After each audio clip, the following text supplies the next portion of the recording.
에베소, 서버나 버가모 교회에 이어서 이제 네 번째로 두아디라 교회에 편지를 합니다. 두아디라는 상공업 도시였습니다. 그래서 염색 산업으로 유명했습니다. 사도행전에 보면 루디아가 나오는데 사도 바울이 전도를 하죠. 그리고 회심을 한 그 가정, 그 루디아, 두아디라 이 시의 자색 옷감 장사였습니다. 주님은 이 두아디라 교회에 가장 길게 편지를 쓰셨습니다. 그래서 칭찬도 가장 많았고 꾸중도 가장 많은 것을 볼 수 있죠. 18절에 보니까 우리 주님의 모습이 이렇게 표현되고 있습니다. 눈이 불꽃 같다. 그 발이 빛난 주석과 같다. 눈이 불꽃 같다라는 표현은 교회의 모든 것을 꿰뚫어 보고 계신다라는 겁니다. 다 살피신다라는 것이죠. 발이 빛난 주석과 같다. 주님 발 아래 심판하시고 다스리신다라는 겁니다. 원수를 내 발등상 아래 놓기까지 하나님은 그렇게 심판하시고 통치하신다. 특별히 하나님의 아들이라는 표현이 있습니다. 주목해야 될 그런 곳인데 요한계시록에서 오직 이 본문만이 언급되고 있습니다. 이렇게 하나님의 아들이라고 표현한 그 이유가 있는데 두아디라 시는 작은 도시였지만 제우스 아폴로 이 신의 지배를 받았습니다. 제우스의 아들인 아폴로를 신봉했기 때문에 이 아폴로가 이 도시를 먹여 살리고 부요하게 하고 보호한다고 사람들은 믿었습니다. 그렇기 때문에 하나님의 아들 예수 그리스도라는 표현이 중요합니다. 세상 사람들은 이런 우상과 거짓 신의 다스림을 받지만 이 세상은 하나님의 아들의 통치를 받습니다. 다스림을 받죠. 그래서 하나님의 아들 예수 그리스도가 만물의 통치자요 주권자라는 그러한 중요한 표현이라고 할 수 있겠습니다. 마태복음에 보면 16장에 너희는 나를 누구나 이렇게 묻습니다. 예수님이 베드로가 주는 그리스도시요 살아계신 하나님의 아들이라고 이렇게 표현을 합니다. 그래서 베드로에게 복이 있다. 그러면서 이를 알게 한 것은 혈육이 아니다. 하늘에 계신 내 아버지다.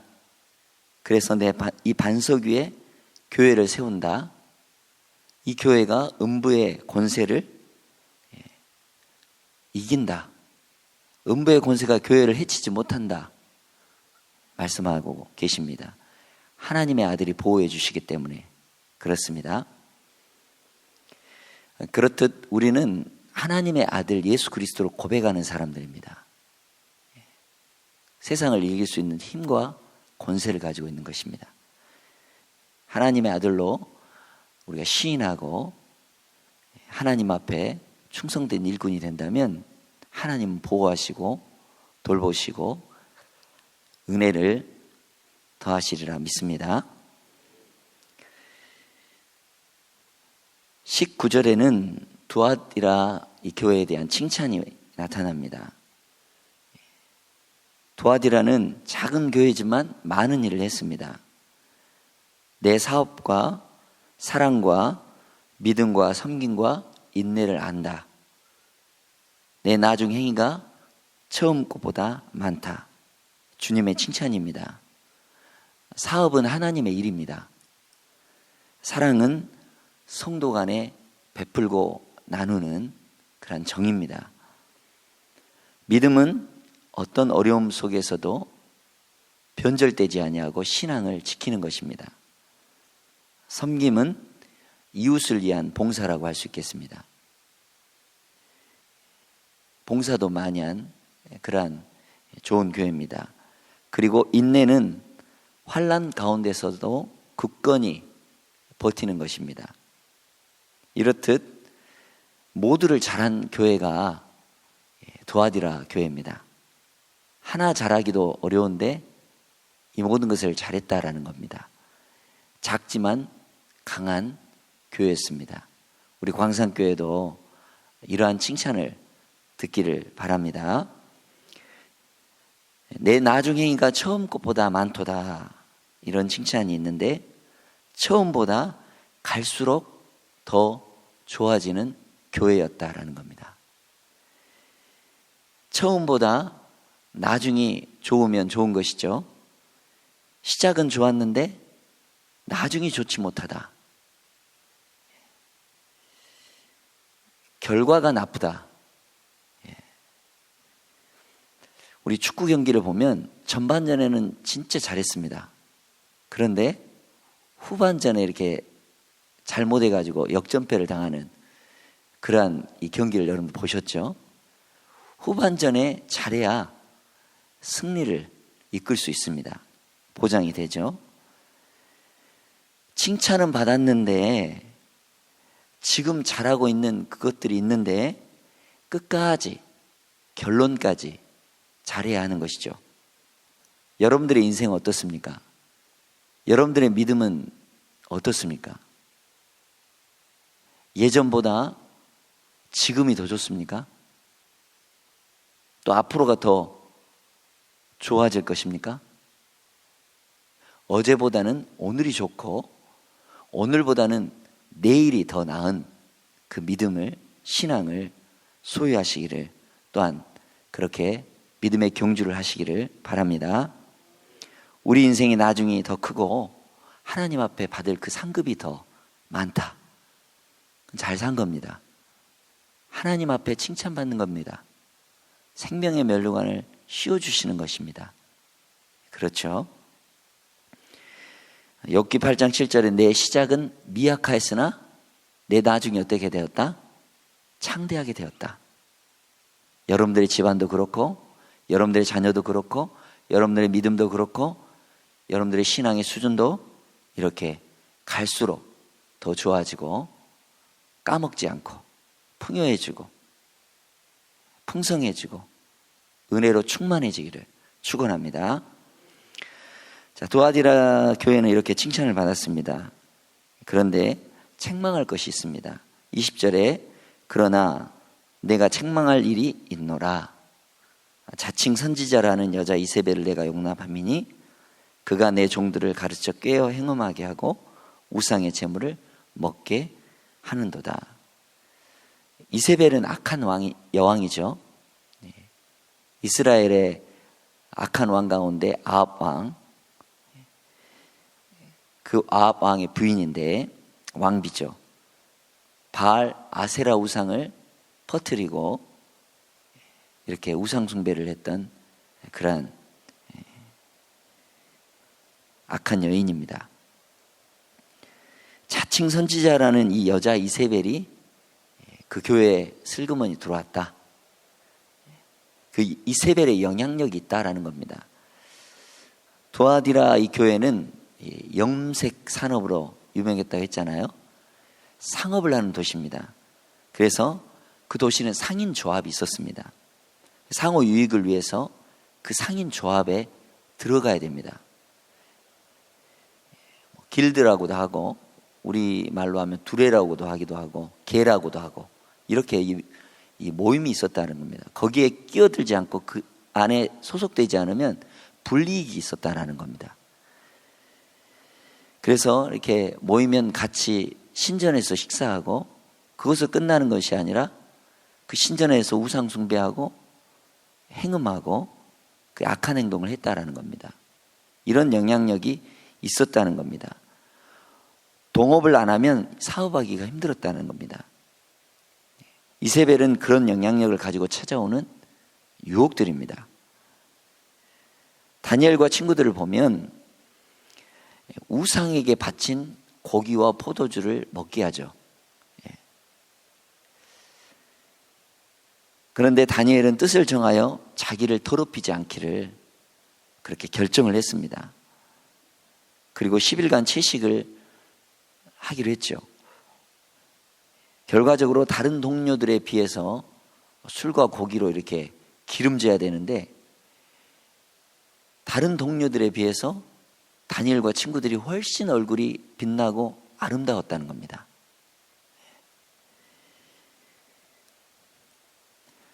세상과 적당히 타협하면 잘 될 것 같지요? 아닙니다. 세상은 우리를 속이고 빼앗고 죽이고 도적질해 갑니다. 누가 보호해 줘야 됩니까? 하나님께서 보호해 주시는 거예요. 구별되기로 하나님을 우선 선택하고 하나님께 뜻을 정하여 나가면 반드시 하나님께서 지켜주십니다. 손해보지 않게끔 하나님이 인도해 주십니다. 세상이 보호해 줄 것 같죠? 아닙니다. 하나님이 반드시 지켜주셔야 되는 것이죠. 그래서 다니엘이 어떻습니까? 지혜와 꿈과 환상, 다른 이 친구들보다, 다른 동료들보다 훨씬 뛰어나고 10배나 10배나 더 지혜로웠다는 거예요. 하나님이 그렇게 열어주셨기 때문에. 우리는 세상의 유혹에 어떻게 보면 적당히 타협하고 이 정도는 괜찮아 하면서 세상에 한 발, 교회에 한 발 이렇게 딛고 사는 수가 어떻게 보면 편할 수 있습니다. 그러나 아니죠. 우리는 구별된 사람들입니다. 우리는 하나님 앞에 뜻을 정한 사람들입니다. 우리는 거룩하기로 순결하기로 마음먹은 사람들입니다. 그렇기 때문에 세상 것이 오면 그것을 그것을 방어하고 그리고 하나님 앞에 더욱 겸손히 하나님을 의지하고 하나님 편에 서야 하는 것이죠. 신앙은 적당히가 없습니다. 회색지대가 없다라는 겁니다.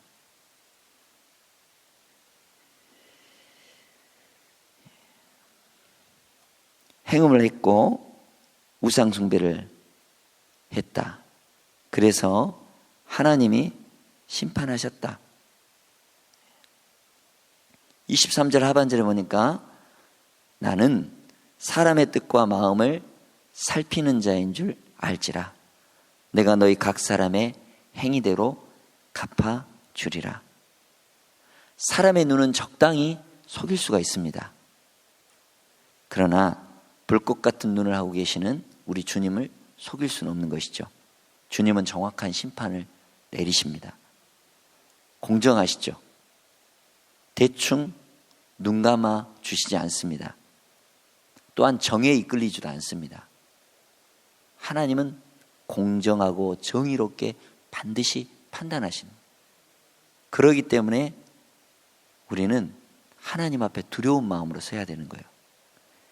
사람의 뜻과 마음을 살피시는 분.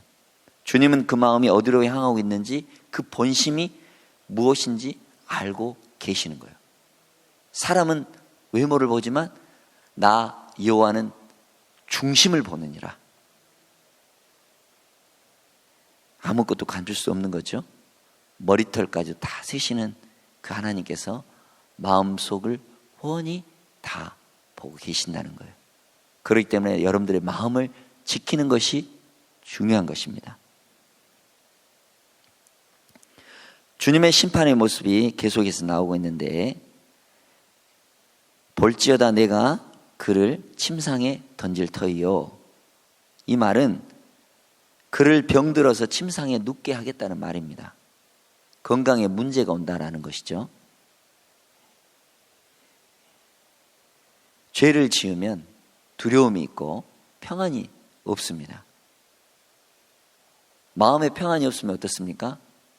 얼굴이 어둡고 불안하고 깨끗해야 정직해야 하나님이 그 자리를 지켜주시고 평안으로 인도해 주신 거예요. 하나님이 함께 하셨을 때 마음의 골수에 양약이 되는 거예요. 말씀이. 또 그로 더불어 간음하는 자들도 만일 그의 행위를 해기치 아니하면 큰 환난 가운데 던진다라는 겁니다. 여기에 이렇게 동조한 사람들 함께 꾀하고 짝하는 사람들 큰 환난 가운데 던질 거다. 우리 주님이 말씀하고 있습니다. 무서운 또 말씀인데, 또 내가 사망으로 그의 자녀를 죽이리니, 자녀를 심판하겠다는 겁니다. 세속적이거나 이 돈과 권력의 이 맛을 알고 주님을 돌아서는 사람들이 있습니다. 교회는 등지고 세상과 짝하여 사는 사람들이 있습니다. 여러분들은 아니시기를 바랍니다. 우리는 하나님 앞에 충성해야 되죠. 하나님 앞에서 사업이나 성공보다 더 중요한 것이 우리 예수님이십니다. 그런 시험들과 유혹들이 우리에게 언제나 찾아올 수 있습니다. 이세벨의 영향이 올 수 있다는 것이죠. 그런데 결국 그것이 유익이 아니라 심판이라는 겁니다. 건강에 문제가 오고 자녀의 문제가 오고 더 큰 환난이 온다는 겁니다. 여러분들의 자녀에 문제가 오면 부모가 어떻습니까? 얼마나 고통스럽습니까? 믿음으로 여러분들이 지켜주시고 자녀들이 하나님 말씀으로 잘 서서 나아갈 수 있도록 여러분들이 기도의 버팀목들이 되시기를 바랍니다. 하나님의 뜻을 벗어나 회개하지 않는 자들에 대한 이 경고가 무섭습니다. 우리가 하나님을 두려워해야 돼요. 그런데 요즘 사람들은 하나님을 두려워하지 않습니다. 경외하지 않습니다. 오히려 사람들의 눈치를 보고 사람들을 더 두려워하죠. 또한 자기 안전이나 자기 체면이 손상되는 것을 더 두려워합니다. 또한 코로나, 이렇게 전염병, 우리가 예방을 해야 되겠지만 이런 것들, 세상의 어떤 그런 것들에 대해서 되게 민감함을 가지고 두려워합니다. 아니에요. 두려워하지 말라, 놀라지 말라, 내가 너와 함께함이라. 우리 주님이 지켜주신다. 눈동자와 같이 보호해 주신다. 오른손으로 너를 확실히 지켜주신다. 그러죠? 심판하시는 하나님을 두려워하고 우리는 회개해야 되는 거예요. 대부분의 사람들은 하나님의 심판이 없는 것으로 착각하며 살아갑니다. 하나님의 심판이 지연돼도 없는 것은 아닙니다. 반드시 심판은 있습니다. 그렇기 때문에 하나님 주신 이 회개의 기회를 저버리지 않는 것, 돌이킬 수 있는 이 기회가 있다는 게 얼마나 감사합니까? 이 기회를 놓치고 나서 후회하는 사람들이 너무나 많습니다. 그때 그럴 걸. 지옥에 많은 사람들이 껄껄껄 하면서 이렇게 탄식을 한다는 거예요. 그때 돌아설 걸. 그때 참을 걸. 그때 말 잘 들을 걸. 그러나 기회를 놓치면 후회해도 소용이 없는 것이죠. 회개할 기회, 회개할 것이 생각나면 여러분 즉시 무릎 꿇읍시다. 그리고 주님 앞에 겸손히 나아갑시다. 성령님께서 여러분들 우리 양심을, 우리 마음을 두드리세요. 성령님을 근심시키지 말고 성령님의 그 음성에 귀 기울이고 주님 앞에 나오면 주님은 우리를 용서하십니다. 회개하는 자에게 주님은 안아주시고 품어주시는 거예요.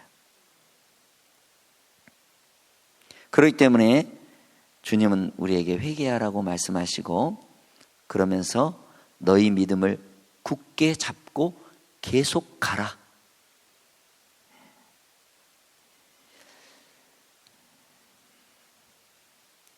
하나님의 뜻대로 하는 근심은 후회할 것이 없다. 구원에 이르게 하는 회개를 이루게 하실 것이다. 말씀하고 있는 것입니다. 자, 이렇게 책망을 하시지만 하나님께서는 끝까지 견디고 하나님 말씀을 잡는 그런 사람에게, 이기는 자에게 주시는 그러한 상급이 있다라는 거예요. 이기는 자와 끝까지 내 일을 지키는 그에게 만국을 다스리는 권세를 주시겠다. 철장 권세를 가지시고 그리고 하나님은 지켜주시겠다 말씀해주고 있습니다. 철장을 가지고 저희를 다스려 질그릇 깨트리는 것과 같이 하겠다. 이거는 시편 2편 9절에 있는 말씀이죠. 쇠 몽둥이로 질그릇을 치면 어떻게 되겠습니까? 완전히 박살이 나겠죠. 세상에 그러한 것들은 하나님의 심판 앞에 다 무너져 내린다는 겁니다. 박살이 난다는 것입니다. 우리 인생을 가로막고 있는 문제들, 또한 벽들, 원수들을 철장으로 부수며 깨트리며 돌파하시는 여러분들 되시기를 축원합니다. 이런 하나님의 철장 권세, 죄의 저주로부터 사단의 세력으로부터 이기는 그러한 권세입니다. 흑암의 어둠의 세력을 이기고 광명한 빛으로 이끄시는 하나님의 능력이라 할 수 있겠습니다. 하늘과 땅의 모든 권세를 우리 주님은 받으셨습니다. 그래서 오직 성령이 너에게 임하시면 뭘 받는다고요? 권능을 받는다는 거예요. 권세와 능력을 받는다는 겁니다. 우리는 세상을 무서워하거나 주저하는 사람들이 아니죠. 그러한 권능을 받아서 담대히 나아갈 그러한 사람들입니다. 이러한 철장 권세뿐만 아니라 주님께서는 이기는 자에게 더 큰 선물을 주신다고 했어요. 28절에 내가 또 그에게 새벽 별을 주리라. 이 새벽 별은 예수 그리스도를 말하는 겁니다. 별의 특징을 보면 낮에는 안 보이죠. 그러나 밤에는 높이 떠서 밤을 주관합니다. 어둠을 밝히는 거죠. 우리 주님이 그렇게 하신다는 거예요. 셀 수 없이 많은 거죠. 하나님의 은혜, 예수 그리스도의 사랑은 무궁무한하십니다. 영원하십니다. 그리고 이 별은 위치를 알려주죠. 갈 길을 몰라서 헤매일 때, 어둡고 앞길이 막막할 때 우리의 길이 되어주신다는 거예요. 환하게 비춰주셔서 앞길을 인도해 주신다는 겁니다. 그리고 새벽에 새벽별이 더 광명하게 비춰진다는 거예요. 어둠이 물러가게 된다는 거예요. 우리 인생에 이런 어둠이 물러가고 빛 대신 예수 그리스도가 우리에게 오셔서 우리를 다스려 주시고 우리를 통치하시고 우리를 인도하시기를 바랍니다. 요한계시록 22장 16절에 이렇게 표현하고 있습니다. 나 예수는 교회들을 위하여 내 사자를 보내어 이것들을 너에게 증언하게 하였노라.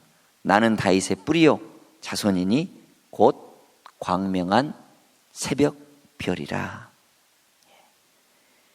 주님을 믿는 우리들에게 창조자 되시고 만왕의 왕 되시고 전능하신 하나님께서 가장 사랑하는 독생자 아들을 우리에게 주셨다는 겁니다. 그래서 하나님의 세상을 이처럼 사랑하사 독생자를 주셨으니 이는 저를 믿는 자마다 멸망치 않고 영생을 얻게 하려 하심이라. 하나님이 그 아들을 주셨는 거예요. 가장 특별한 선물입니다. 가장 귀한 겁니다. 세상보다 우주보다 더 크신 분입니다.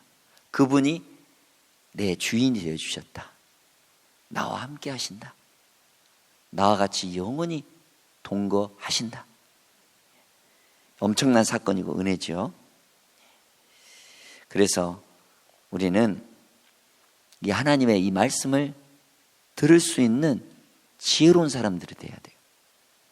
귀 있는 자는 성령님께서 교회에게 주시는 말씀, 교회된 성전된 우리에게 주시는 귀한 말씀을 듣는 그러한 지혜로운 사람들이 되어야 할 것입니다.